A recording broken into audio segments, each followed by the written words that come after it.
الحمد لله وكفى وسلام على عباده الذين اصطفى أما بعد. Répandre la compassion dans la maison. Aïcha radiyallahu anha rapporte que le messager d'Allah sallallahu alayhi wa sallam a dit: lorsqu'Allah veut du bien pour les membres d'un foyer, il instaure chez eux la compassion. Ce hadith est rapporté par l'imam Ahmed, c'est un hadith sahih. Au fi riwaya, lorsqu'Allah aime les membres d'une famille, il instaure chez eux la compassion, rifq. C'est-à-dire que les uns deviendront compatissants envers les autres. Et cela, ça constitue un pilier essentiel du bonheur et de la bonne entente dans la famille.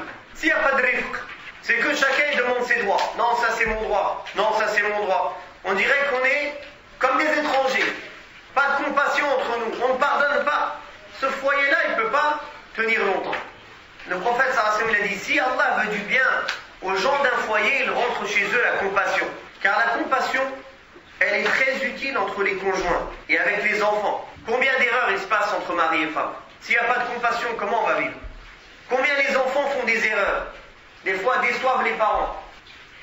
On obtient avec la douceur et la compassion ce qu'on ne peut pas obtenir avec la violence. Comme le prophète sallallahu alayhi wa sallam a dit: Inna Allah yuhibbu ar-rifqa wa yu'ti 'ala ar-rifqi ma la yu'ti 'ala al-'unf wa ma la yu'ti 'ala siwa. Certes, Allah aime la compassion et donne par la compassion ce qu'il ne donne pas par la violence ou par toute autre chose.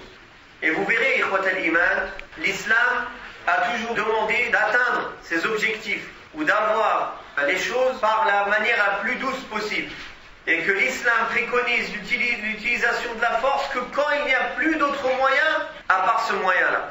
Mais la base, la compassion, la douceur, ceux qui méritent le plus ta compassion, ce sont les gens de ta famille. Subhanallah, tu trouves des frères, des fois quand il est avec ses amis, il accepte tout de lui. Mais quand il est avec sa femme, le moindre mot, ça passe pas. Il vient de se disputer tout de suite avec sa femme, il est énervé. Un ami, il l'appelle: ah, mashallah, marhaban, salam alaikum, ahlan wa sahlan, comment ça va? Et s'il a pu changer pour son ami, il peut le faire aussi pour sa femme.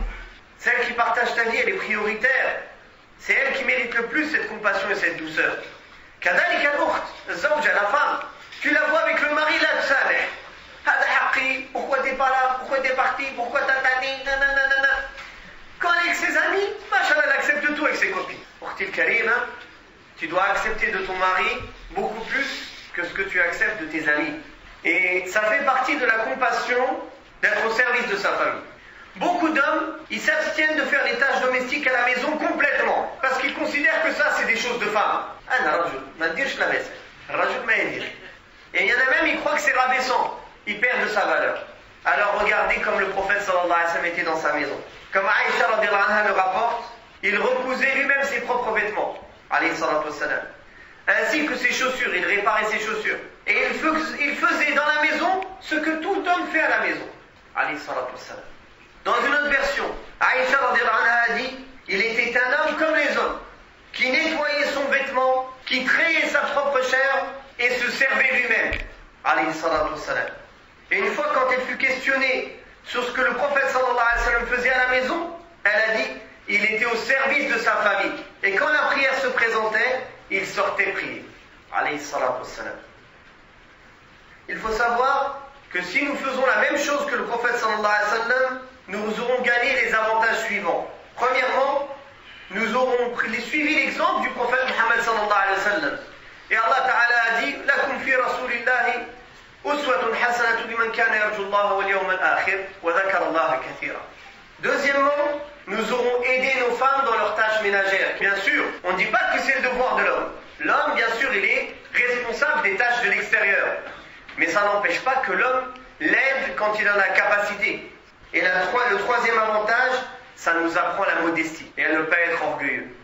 فنسأل الله تبارك وتعالى أن يصلح بيوت المسلمين وصلى الله على محمد وعلى آله وصحبه وسلم والحمد لله.